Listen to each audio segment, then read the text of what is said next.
No menosprecies la disciplina del Señor, ni desmayes cuando eres reprendido por Él, porque el Señor al que ama disciplina y azota a todo el que recibe por hijo.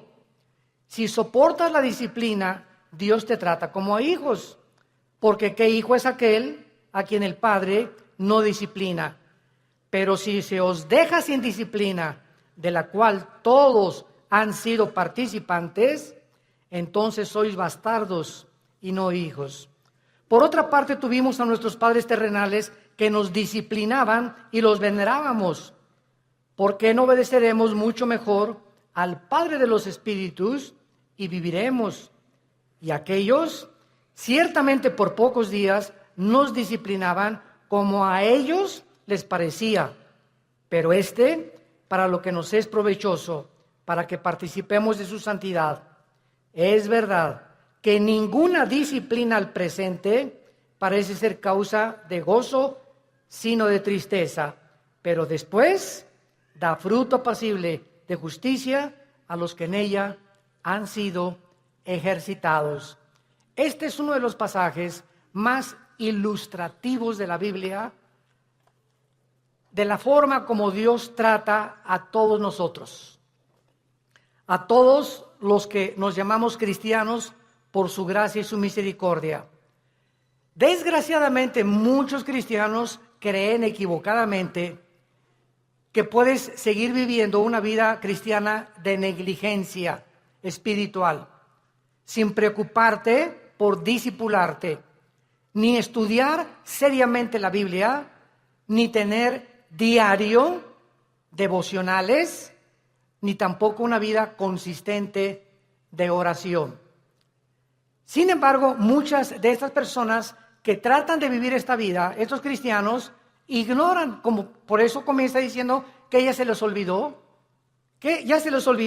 la exhortación que vas a ser disciplinado si no vives de acuerdo a la forma como Dios ha diseñado para que vivas. Pero vamos a ver en este estudio en qué consiste esta disciplina. ¿Cuáles son las bendiciones tan grandes, tan enormes, que los cristianos se están perdiendo por vivir esa clase de vida?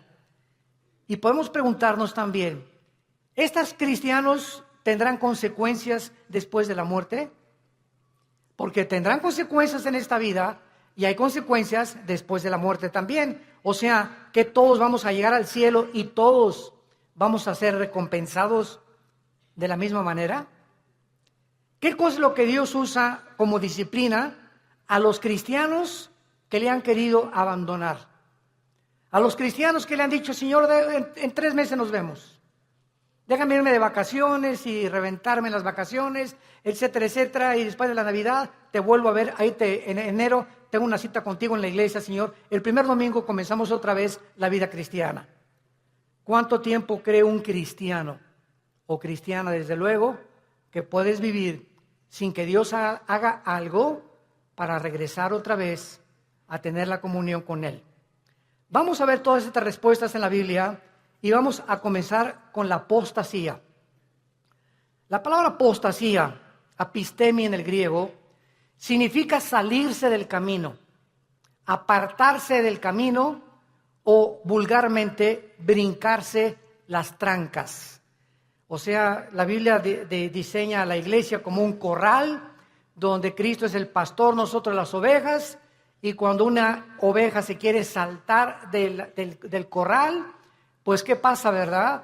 Pues es que yo quiero encontrar otros pastos, engañada de que fuera del corral hay mejores pastos o mejor vida, lo cual es completamente mentira, porque fuera del corral están los lobos esperando comerse las ovejas.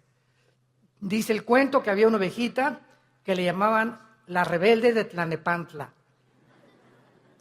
Y esta ovejita se brincó una vez el corral y fue el pastor por ella y se la trajo cargando. Y se brincó 2 veces el corral y el pastor fue por ella.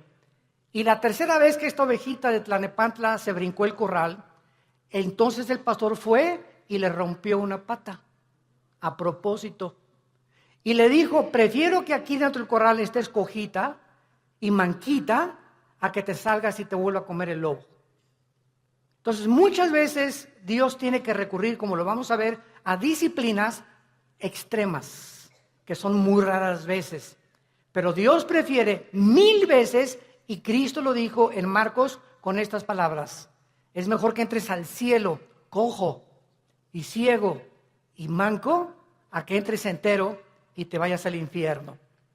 Veamos pues entonces que dentro de la apostasía hay 2 clases de apóstatas. Esto es muy importante.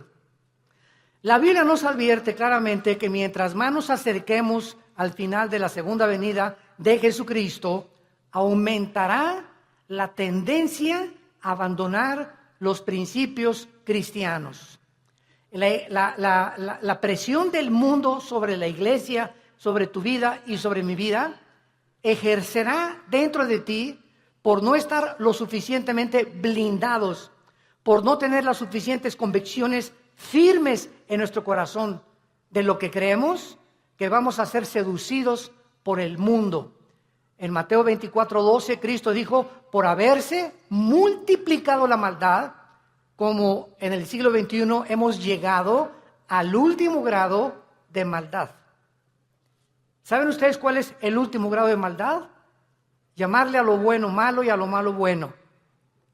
Y cuando llegamos al punto donde reconocemos y legislamos las naciones, o más bien legislan las naciones los matrimonios entre los hombres y entre las mujeres, es el síntoma más grande que existe de descomposición social.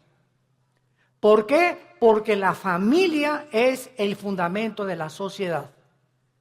Es el núcleo y la fuerza de un país. Y cuando ya 2 hombres creen que pueden tener y hasta llegar al grado de adoptar hijos, porque ellos no pueden tenerlos desde luego, pero eso sí reconocen que las mujeres paren hijos, ¿verdad? Y no podemos nosotros, pero vamos a buscar quien no lo tenga por nosotros y lo vamos a adoptar. Entonces, cuando llegamos a ese punto donde ya se está destruyendo psicológica, mental, emocional, sentimentalmente, las vidas de los niños, que son los que dijo Cristo, el que haga tropezar a un niño, más le vale que se amarre una piedra aquí en el cuello de molino y se eche al río y se ahogue con la piedra. Porque dejad que los niños se acerquen a mí, porque de ellos es el reino de los cielos.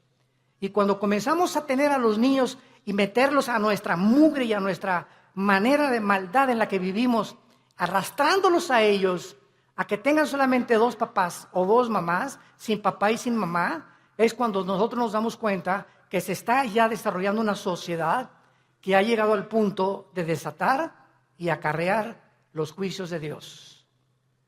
Entonces, la Biblia nos muestra claramente que esta maldad iba a aumentar. En 2 Timoteo capítulo 3 dice, vendrán tiempos peligrosos.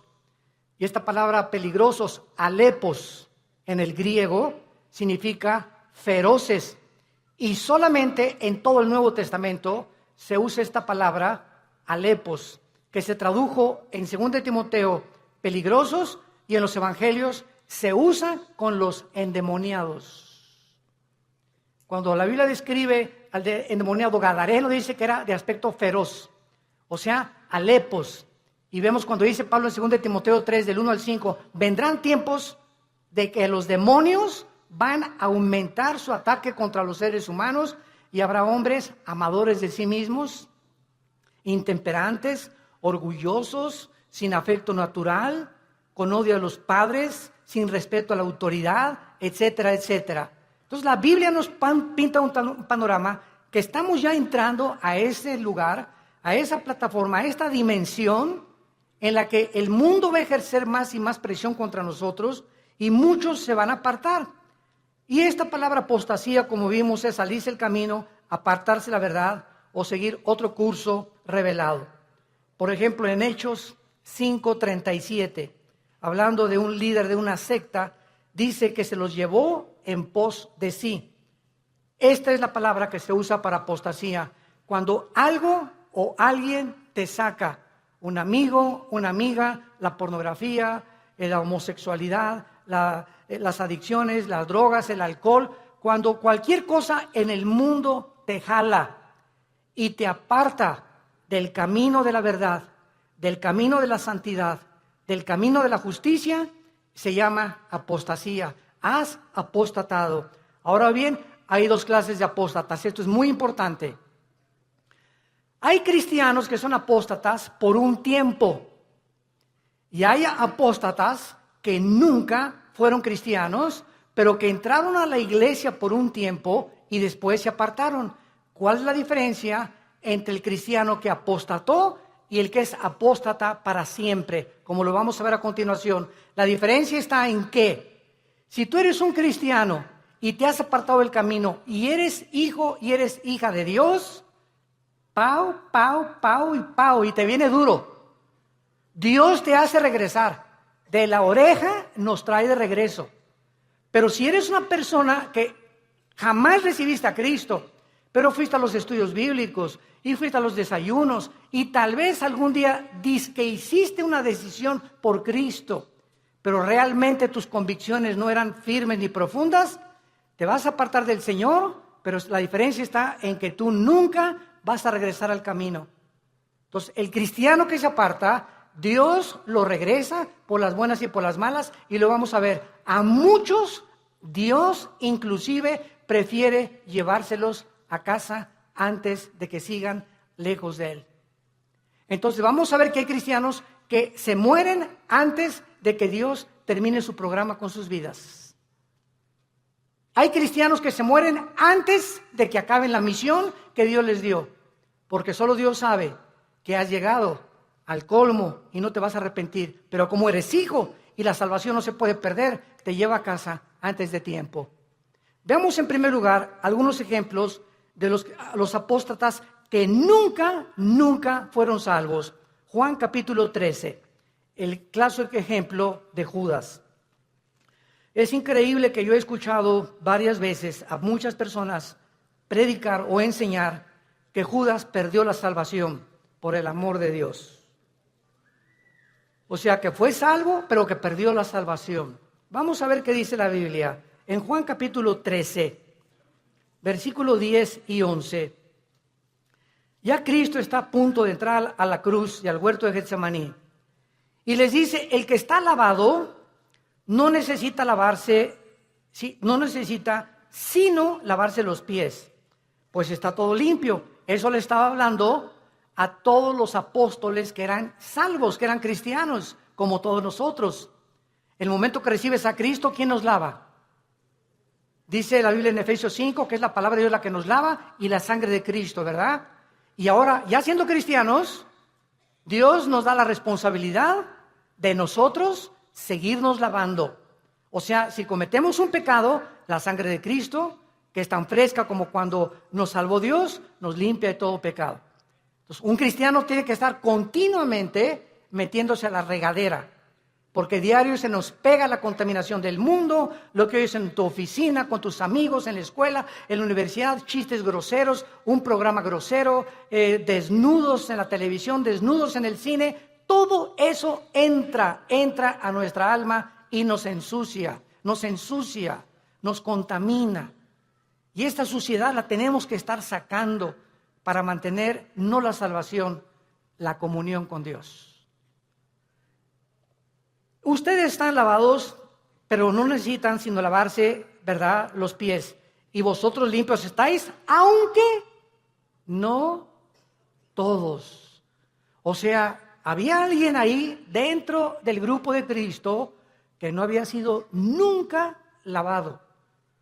Ustedes sí están lavados y ahora necesitan sola, pero hay alguien entre ustedes que no está lavado, porque sabía a quién le iba a entregar. Por eso dijo, no están limpios todos. Judas nunca fue limpiado de sus pecados. Jamás. Versículo 18. No hablo de todos vosotros. Yo sé a quienes he elegido, mas para que se cumpla la escritura, el que come pan conmigo levantó contra mí su calcañar. Capítulo 17 de San Juan. Nos brincamos al capítulo 17 Y aquí ya Cristo lo aclara, tan transparente como la luz y el sol. Dice Juan 17, versículo 12. Cuando estaba yo con ellos, o sea, Cristo está orando al Padre, está dirigiéndole estas palabras al Padre. Cuando estaba yo con ellos en el mundo, yo los guardaba en mi nombre. A los que me diste, yo los guardé. Y ninguno de ellos se perdió, sino el hijo de perdición, para que la Escritura se cumpliese. O sea, nunca Judas estuvo bajo el cuidado de Cristo. Nunca, jamás. Los guardó de Satanás y los guardó del mal. Cuando vino Satanás a atacar a Pedro, ¿se acuerdan? Que le dijo Cristo: oye, Satanás ha pedido tu alma para zarandearte. Y Pedro, muy macho: no, yo no, me voy hasta la muerte contigo. Espérame, Pedro, el gallo va a cantar 3 veces y tú me vas a negar. Entonces Pedro y Judas, los dos, traicionaron a Cristo. Los dos le volvieron la cara a Cristo, porque Pedro negó a Cristo 3 veces. ¿Y cuál fue la diferencia? Que cuando Pedro le negó, vean esto, cuando Pedro negó a Cristo, en ese momento Cristo se encontraba como a 10 metros de Pedro. Y cuando Cristo volteó a ver a Pedro, Cristo lo volteó a ver con los ojos moros. Ya había sido golpeado Cristo. Imagínense ustedes a Pedro, en el momento que canta el gallo, volver a Cristo, y Cristo con sus ojos moros, adolorido por los golpes que los soldados ya le habían dado, lo ve a Pedro diciéndole: ya ves, pero sabes una cosa, te sigo amando. ¿Y cuál fue la diferencia con Judas? Judas entregó a Cristo por 30 monedas de plata, y sin embargo, cuando tuvo las monedas de plata, nunca creyó que Jesús era el Mesías, porque si hubiera creído, se hubiera arrepentido y le hubiera pedido perdón.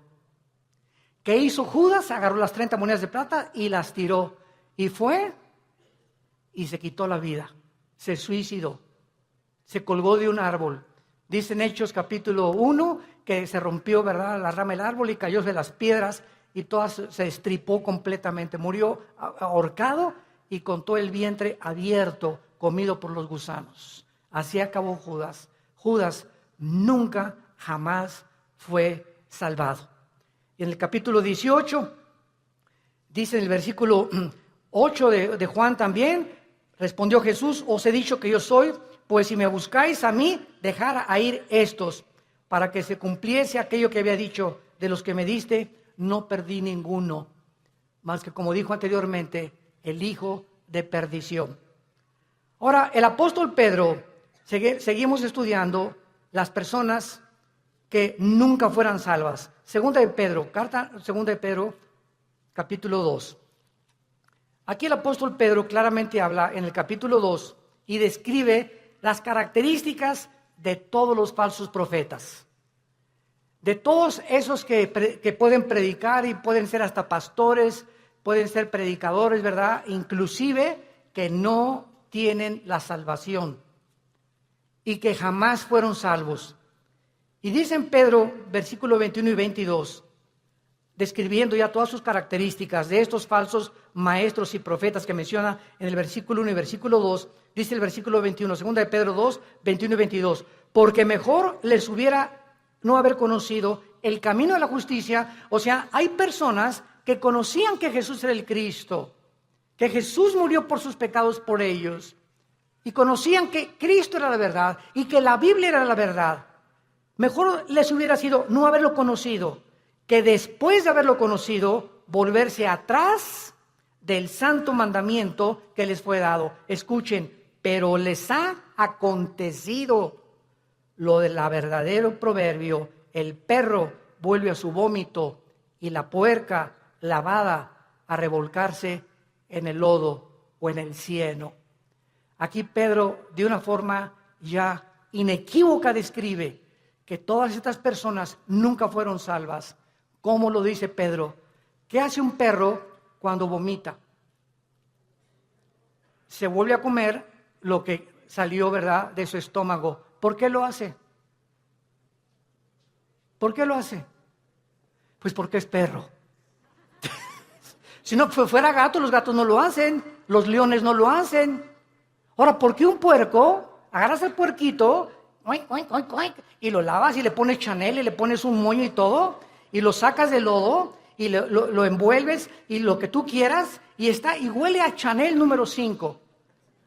Y a los 5 minutos el puerco oink, oink, oink, oink, oink, se revuelca en el lodo otra vez. ¿Por qué no duró nada bañado y champuceado y perfumado? Porque es puerco.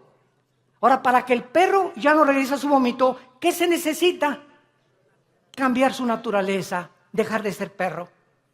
Para que el puerco no regrese al lodo, necesita ser otro tipo de naturaleza, tener la naturaleza de otro animal, porque los puercos, esa es su naturaleza, el lodo, y los perros el vómito.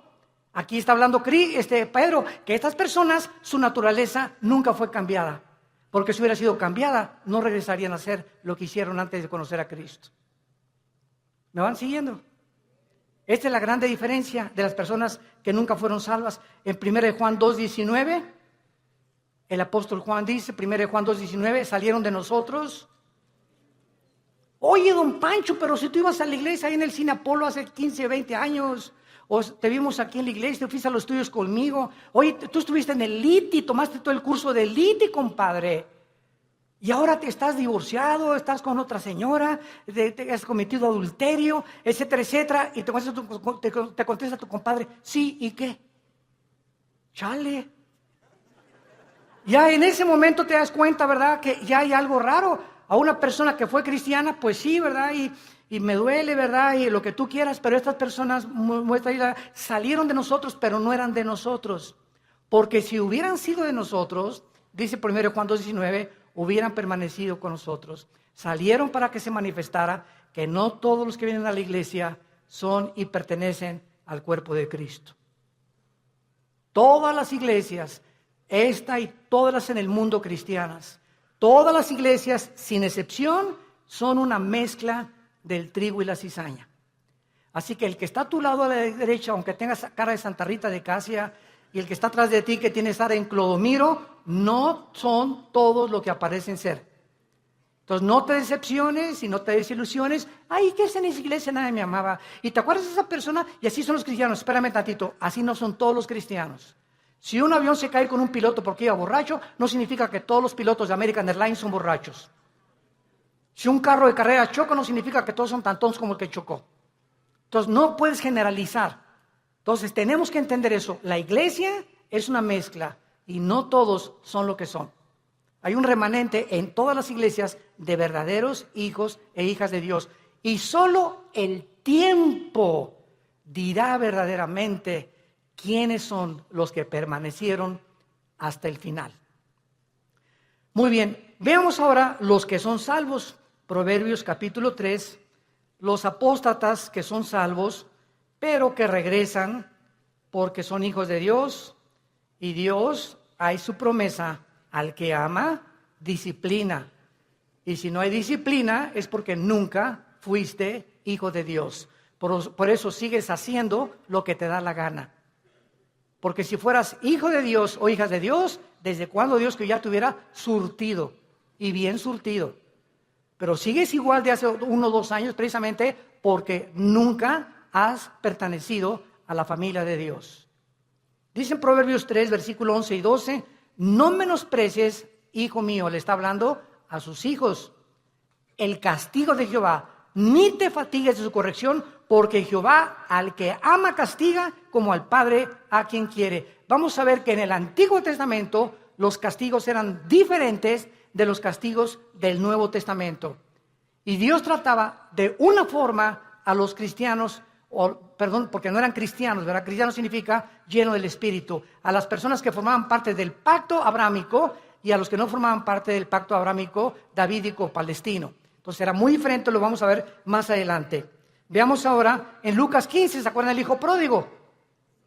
Bueno, dice la Biblia, un padre tenía 2 hijos, todo el mundo conoce esta historia del 11 en adelante.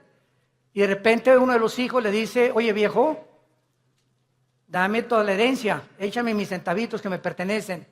En el antiguo Oriente, un muchacho que hacía eso quedaba desheredado, porque era el peor pecado que pudiera hacer, dame el dinero. No era hasta que el padre se moría que podía dar la herencia. Pero este muchacho ya quería quemarse la herencia y le dice al padre, dame mi herencia. Y el padre respeta su libre albedrío, respeta su decisión. Aquí está, hijo, tu herencia. Y el hijo se fue, como todos sabemos en la historia, y desperdició sus bienes y a los discos, en chavas, en por acá, en bailongos, etcétera, etcétera, y que el cha-cha-cha, y que el twist, y que por acá. Y entonces se acabó el dinero y comenzó a buscar trabajo y no encontró trabajo. Había ya deteriorado su salud y encontró trabajo alimentando puercos. Alimentando puercos. Y entonces fíjense ustedes, estando el hijo pródigo en la condición en la que se encontraba, alimentando puercos, de repente algo pasó en su vida. ¡Pum! Algo lo hizo despertar y ver la realidad de lo que él había hecho. Y no en todos, a muchos Dios los deja. Pero como era hijo, tuvo que despertar la realidad. Y entonces dijo, ¿cuántos hombres en la casa de mi padre que no son sus hijos? Yo era su hijo. Los obreros de mi padre tienen cama, tienen comida, buena comida. Y yo que soy hijo estoy alimentando puercos. Esto haré. Ahí está la conciencia que no todos tienen. ¿Por qué la tuvo él? Porque era hijo. Esto haré. Regresaré e iré con mi padre y le pediré perdón. Y le diré, Padre, no vengo a nada. Vengo a que me hagas hasta atrás y no quiero ni siquiera que tener los privilegios que tienen tus hijos. Hazme como un obrero como todos los demás. Y el padre no estaba con un bate de béisbol esperándolo, ni con un garrote. El padre se retrata en la Biblia, en este pasaje, que siempre todos los días, con sus brazos abiertos, mirando al horizonte, siempre esperando y sabiendo que como era su hijo, tenía que regresar algún día. Y Dios sabe que nosotros, cuando nos alejamos de Él, siempre nos está esperando a que regresemos, que le pidamos perdón, porque nos ama, está enamorado de nosotros. Dios está enamorado de nosotros. No te imaginas cuánto te ama Dios, que dio a su hijo lo dio por ti y por mí, para que tú y yo jamás nos alejemos ya de Él. Y cuando nos alejamos, Él prefiere 1000 veces dejarte cojo, manco, hacer algo para que regreses, porque eres su hijo. Y nunca, nunca, nunca nadie nos podrá separar de Él. Nadie, porque somos sus hijos. Y el padre gritó, traigan el mejor becerro y vamos a hacer una fiesta. Y traigan un anillo y pónganselo en el dedo. Y traigan las mejores ropas, que significa la justicia de Cristo.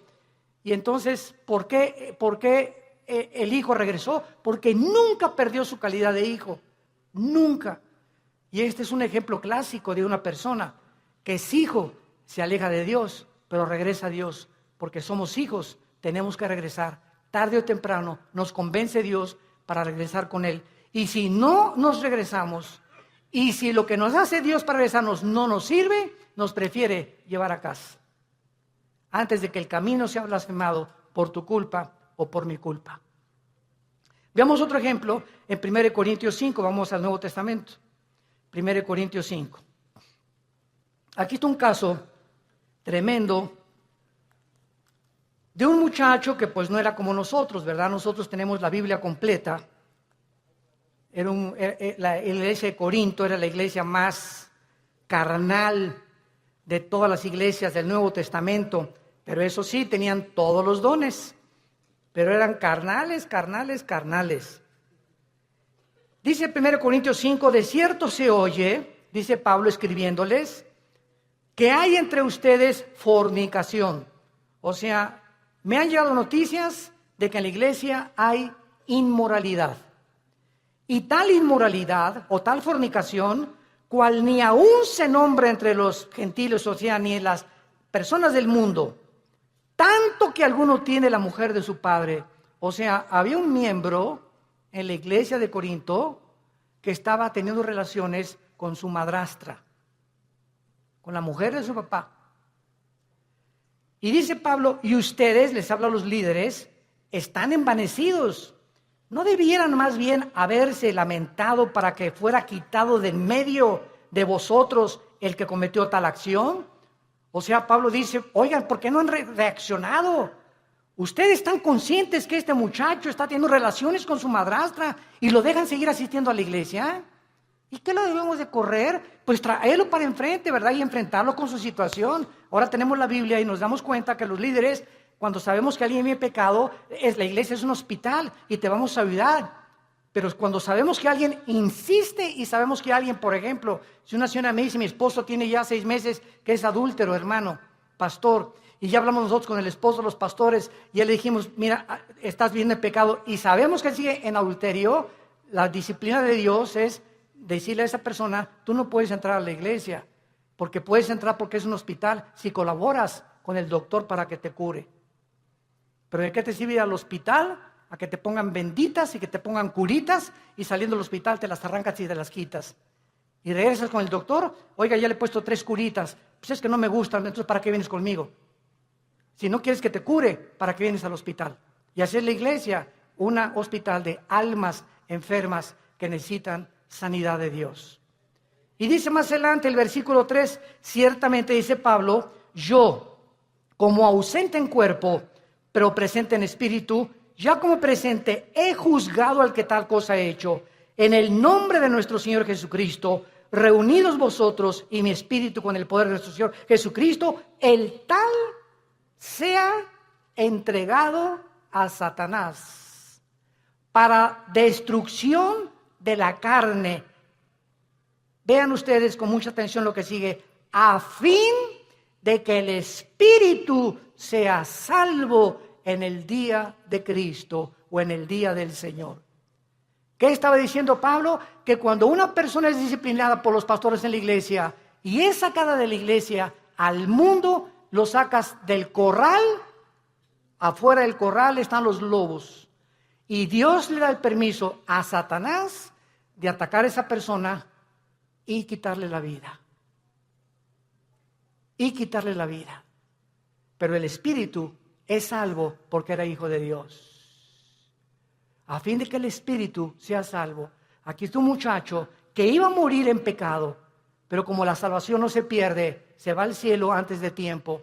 ¿Por qué? Porque la salvación que nos ha dado es por gracia. Para que nosotros seamos salvos y entendamos esto, no puede haber ninguna obra buena antes de la salvación, ni ninguna obra buena después de la salvación, para que nosotros seamos mantenidos siendo salvos. Cuando alguien me dice que la salvación se puede perder, les digo, bueno, es que tú no has entendido el pacto de Dios. Antes de Cristo, ¿cómo fuiste salvado? ¿Qué hiciste para ser salvo? Nada, no hizo nada. ¿Y Dios te salvó? Bueno, ya eres salvo. Y ahora me dices que ahora me tengo que hacer buenas obras para mantener mi salvación. No, de ninguna manera. Si hay alguna sola obra que tú hagas para decir que esas obras están manteniendo en el camino de la salvación, entonces ya estás atrayendo mérito sobre tu vida y le robas la gloria a Dios. Las buenas obras que hacemos después de que somos salvos no son para mantener la salvación, son como el fruto de nuestra santificación. Efesios 2:10, porque para buenas obras hemos sido llamados, las cuales preparó Dios de antemano para que anduviéramos en ellas. Entonces, las buenas obras que yo hago después de Jesucristo implican y dan testimonio que soy hijo de Dios. Pero no hago buenas obras, ni me porto bien para decirme, Señor, ya pequé, ya perdí la salvación, ya perdí el nuevo nacimiento, mañana nazco de nuevo, ¿verdad? O ya pequé, el Espíritu Santo ya me selló, pero ya se fue porque ya perdí la salvación. Pero el año que entra que regrese a ti, me vuelves a sellar, ¿verdad? Imagínense ustedes este estado tan absurdo espiritual de una persona. Entonces, si pierdes la salvación, ya no vuelves a ser renacido de nuevo, ya regresaste a la eternidad, otra vez al estado en que te encuentras. ¿Puede un bebé que nazca regresar al vientre de su madre otra vez? Imagínate, no me gusta aquí afuera, mejor me regreso adentro. y el bebé lo meten dentro de la panza de la mamá, ¿verdad? De la matriz de la mamá. Es absurdo, es exactamente la salvación. Veamos otro ejemplo en Santiago capítulo 5, de personas que son cristianas, pero pecaron, pero están en peligro muy grave de ser disciplinados por Dios. Santiago 5, versículo 19 y 20. Hermanos, ¿a quién le está hablando? A hermanos, a cristianos. Si alguno entre vosotros, o sea, entre los hermanos, se ha extraviado, o sea, se ha salido del camino, o ha apostatado de la verdad, y alguno le hace volver, sepa que el que haga volver al pecador del error de su camino, salvará ¿de qué? De muerte un alma y cubrirá multitud de pecados. Esto es lo que vamos a ver en 1 Juan 5, lo vamos a ver. Esto es lo que se llama el pecado de muerte de un cristiano. Si tú ves que tu hermana o tu hermano anda por ahí afuera y nadie sabe más que es cristiano, pero tú vas, oye Jorge, ya no sigas así, hombre, ya no te la sigas tronando, ya no sigas acostándote con tu novia, Dios te va a disciplinar. Y si tú convences a esa persona de que regrese al pecado, lo estás salvando, porque si ese que tú vas a exhortar sigue ese camino, Dios no tarda en llevárselo a casa antes de tiempo, o que le venga algo serio en su vida para que lo haga recapacitar y regresar a Dios, o llevárselo a casa antes de tiempo. Si tú ves a alguno entre los hermanos que tiene una vida licenciosa y que se dice cristiano, y tú logras convencerlo y orar con él, o comenzar a orar por él y traerlo al camino otra vez, lo estás salvando de que Dios se lo lleve antes de tiempo a su casa. Ahora veamos otro ejemplo también de estas personas en 1 Juan capítulo 5. Antes del Apocalipsis está 1 Juan y dice así.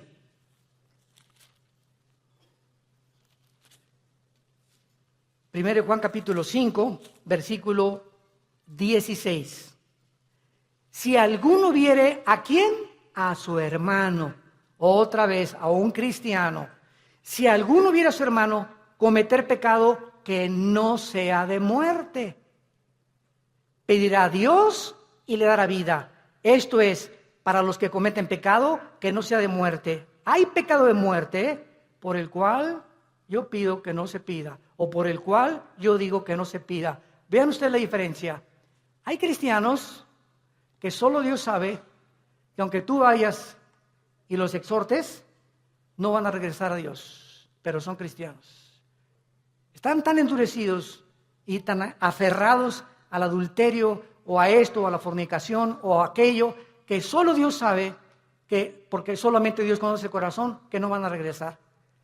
Y entonces hay muchas personas que Dios sabe que no van a regresar y ya no les pone a los demás hermanos orar por él. Así que mientras tú tengas ganas de orar por alguien, significa que ese pecado no es de muerte todavía. Pero cuando ya no sientes orar por nadie o por esas personas que andan en pecado y tú ya tienes 1 mes o 2 meses que no oras por ellos, es porque el Espíritu Santo ya no te los ha puesto, porque ya no tarda Dios en llevárselos a casa. Esas son las personas que son salvas, pero que han cometido el pecado de muerte. Ahora veamos algunas causas espirituales por las cuales los cristianos se apartan de Dios. He apartado 4 principales razones. La primera es la persecución. Juan capítulo 15, 18 al 19. Si el mundo los aborrece, sepan, nos está hablando los hijos de Dios, que el mundo me aborreció a mí.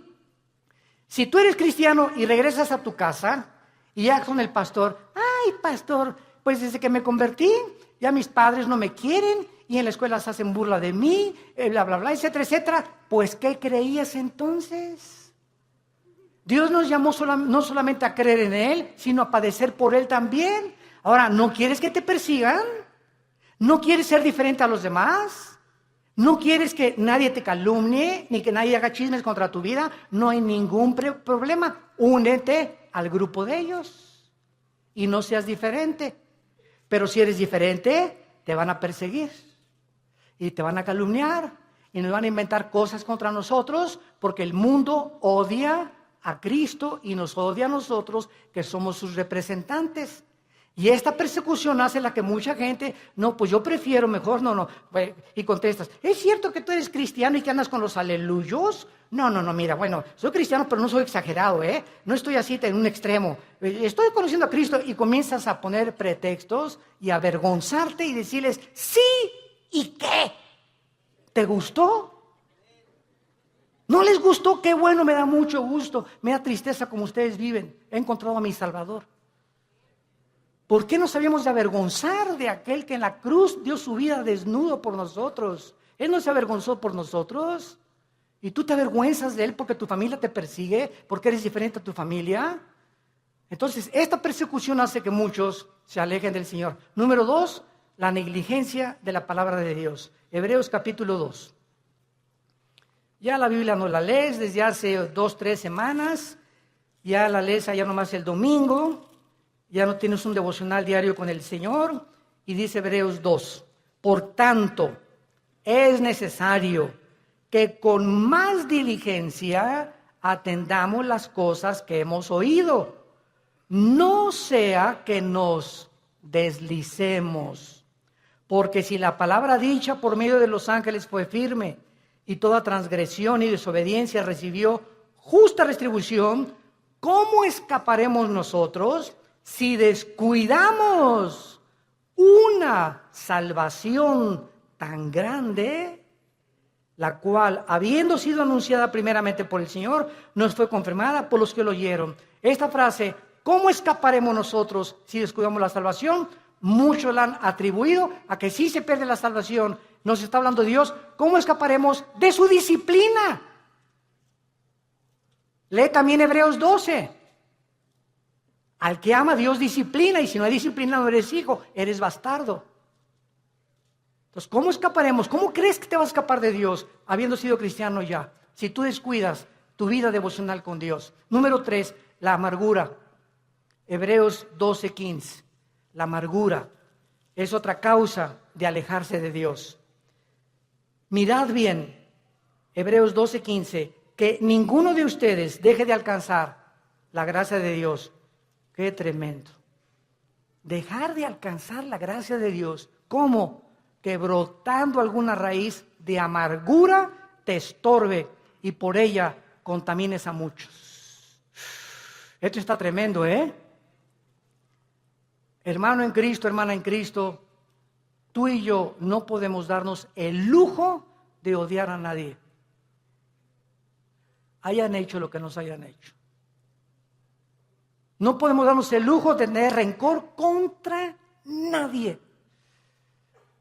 Hayan hecho lo que te hayan hecho. Que te violaron, que te robaron, que te golpearon, que tus papás, lo que hayas atravesado en la vida, perdónalo. Perdónalo. Que no puedo perdonarle, cae de rodillas, Señor, díselo, no puedo perdonar. Gracias, hija, porque eres honesta. Padre, si tú no me das el poder de perdonar a Pancho, o a Lucrecia, o a Carlita, etcétera, o al perro que me mordió, no tengo la capacidad de perdonar. Pero si tú eres cristiano y estás en tu corazón en este momento que me escuchas, tienes algo contra alguien que te ha lastimado en el pasado, ten mucho cuidado, porque el rencor se vuelve en amargura. Y cuando un cristiano está amargado, cierra el cielo. Cierra el cielo. ¿Qué es la gracia? No es la gracia santificante, no es la gracia salvífica, está hablando de la gracia santificante. ¿Qué es la gracia?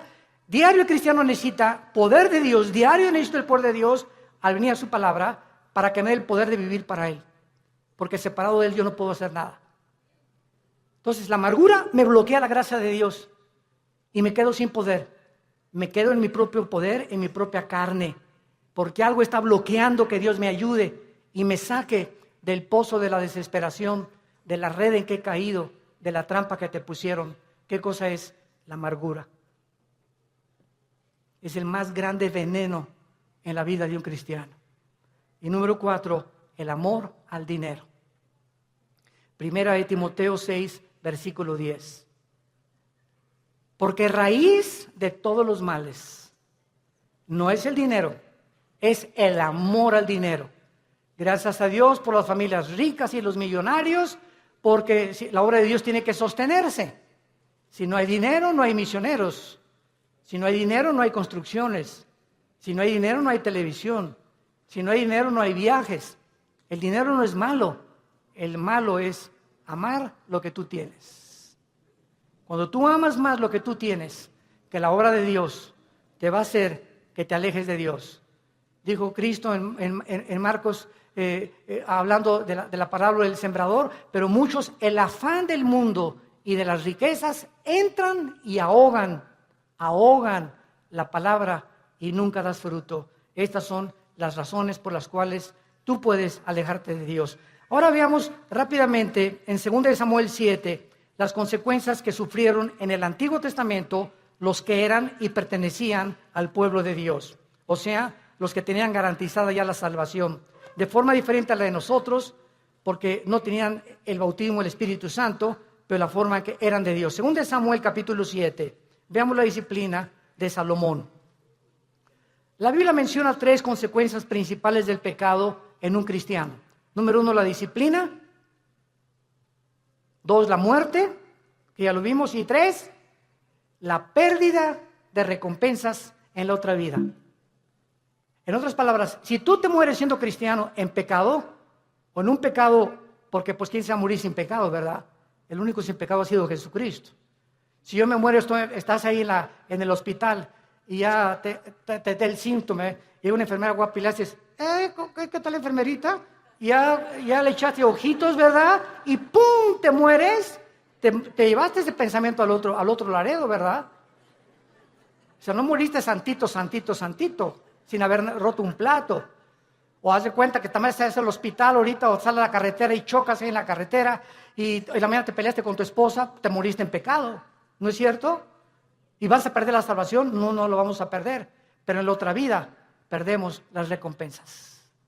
Que no se imaginan qué grandes recompensas hay, porque no todos los cristianos en la otra vida vamos a gobernar con Cristo. Solo los vencedores.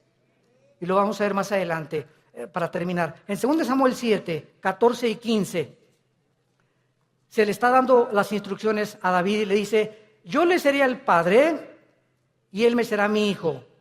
Si hiciere mal, o sea, si se aparta de mí, le castigaré con vara de hombres y con azotes de hijos de hombres, pero mi misericordia no se apartará de él, como la aparté de Saúl, al cual quité delante de ti.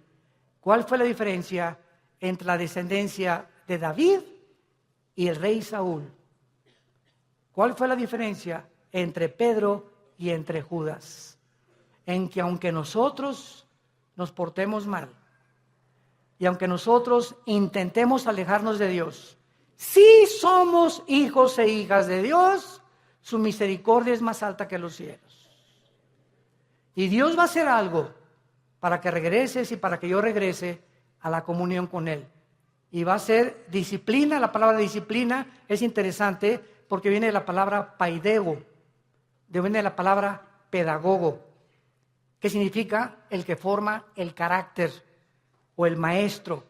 Entonces, ¿se acuerdan de nuestro pasaje en Hebreos 12? Dios al que ama disciplina, al que ama le forma el carácter a través de pao.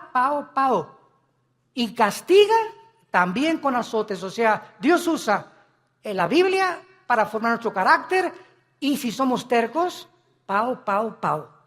Azota al que recibe por hijo. Y la palabra azotar en el griego es castigo físico. Algo va a tener que usar Dios, como lo que dice en uno de los salmos. No sean como los caballos, como los mulos, que el caballo tiene que meterle aquí un freno. El freno es un fierro con un puente. Y cuando se le mete al caballo el freno y le jalas las riendas, el puente se le encaja en el paladar al caballo. Y el caballo, cuando asocia el dolor, se para y le obedece al jinete. Si no se le aplica dolor al caballo, el caballo se desboca y sigue corriendo. ¿Y qué nos dice Dios? Necesito aplicarte dolor para que regreses a mí. ¿Quieres que te trate como a los caballos? ¿Como a los animales? Tú dime. Pero ¿sabes una cosa? Nunca quitaré mis ojos de ti. Te haré entender, por las buenas o por las malas, el camino en que debes andar. Sobre ti pondré mis ojos. Salmo 32. Y vemos finalmente en la vida de David, en 2 de Samuel, capítulo 12. ¿Qué fue lo que pasó con Samuel? Cuando Samuel, ¿se acuerdan ustedes lo que hizo David? ¿Qué hizo David? ¿Perdón? Pecó, mató a un soldado para quedarse con su esposa, el angelito. O sea, David era culpable de crimen y David era culpable de adulterio. Y se le llama, Dios mío santo, Jesús, María y José, el burrito que los acompaña. Se le llama el varón conforme al corazón de Dios. ¿Cuántas veces en mi mente dieron tantas vueltas? El varón conforme a tu corazón, pa' su mecha, dije yo. Dios mío santo, pues entonces yo soy el santo de los santos. Y entonces, cuando creces en Cristo, comienzas a entender lo siguiente, ¿verdad? Él fue culpable de crimen y de adulterio. Pero viene Cristo en Mateo 5 y dice lo siguiente: cualquiera de ustedes que ve a una mujer, no necesitas acostarte con ella. Si tú deseas en tus ojos y en tu corazón a una mujer acostarte con ella, aunque no lo hagas físicamente, tú eres ante los ojos de Dios adúltero. Ahora, nadie aquí puede decir que nunca ha visto a una mujer para desear estar con ella. No me digas porque ni San Jacobo lo pudo hacer. No seas mustio. Todos en alguna época de nuestra vida le hemos fallado a Dios. Y el que no le ha fallado a Dios, que levante la mano. Porque te llamaría el querubín de Tlanepantla. Entonces, no juzgues a David. Porque si nosotros hemos sido adúlteros alguna vez en nuestra vida y Dios nos perdonó, no creas que por no acostarte con ella eres exento del adulterio. ¿Y cuántos de nosotros Él lo acusó por un crimen? Dijo Cristo: cualquiera que odie a alguien es culpable de crimen. Porque no es el acto, sino el intento del corazón lo que Dios juzga. Entonces, cuando yo entendí eso, me di cuenta, pues yo soy más pecador que David. Porque muchas veces odié a tantas personas y cuántas veces decía a tantas mujeres, y tú me has perdonado, Señor. ¿Qué diferencia hay entre mí y David? No hay ninguna diferencia. Has tenido misericordia con todos. Y ahora todos nosotros somos varones y mujeres conforme al corazón de Dios, porque somos sus hijos. Y nos amó hasta la muerte en una cruz. Y dice en 2 Samuel capítulo 13, versículo 13 y 14. Para terminar, dice la Biblia: porque ¿a dónde iría yo con mi deshonra? Y aún tú serías estimado como uno de los perversos en Israel. Te ruego que hables al rey, que él me lo negará. Mas él no quiso ir, sino que pidiendo más, que ella lo forzó y se acostó con ella. Luego la aborreció a Amón con un gran aborrecimiento. Vemos nosotros aquí, cuando dice remover la misericordia, se refiere al pasaje donde el rey Saúl fue advertido que si obedecía a Cristo, él permanecería firme en su reino. Pero en cuanto le desobedeciera, perdería la misericordia de Dios, porque nunca fue hijo de Dios. Santos de Dios, tenemos nosotros ahora delante de nuestras vidas un panorama tremendo. Vale la pena permanecer en Cristo. Vale la pena ya tomar en serio a Dios y decir: voy a tener devocionales con Él diario, porque separado de ti no la voy a hacer, Señor. Limpiar mi vida, amar a mi esposa, amar a mi esposo, darles un buen ejemplo a nuestros hijos, vivir una vida sexual, limpia, pura y santa delante de Dios, que tiene grandísimas recompensas para tu matrimonio futuro, para tus hijos y para la eternidad. Y acabamos con Apocalipsis capítulo 20, donde comprobamos las recompensas finales de que no todos los cristianos, aunque dicen: aunque de panzazo me vaya al cielo, con 6 de calificación, con eso me conformo. No te conformes con el 6. Dice Apocalipsis 24: y vi tronos, y se sentaron los que recibieron los que recibieron facultad de juzgar. Y vi las almas de los decapitados por causa del testimonio de Jesucristo y por la palabra de Dios, los que no habían adorado a la bestia ni a su imagen, y que no recibieron la marca en sus frentes ni en sus manos, y vivieron y reinaron con Cristo 1000 años. Vi tronos y se sentaron solamente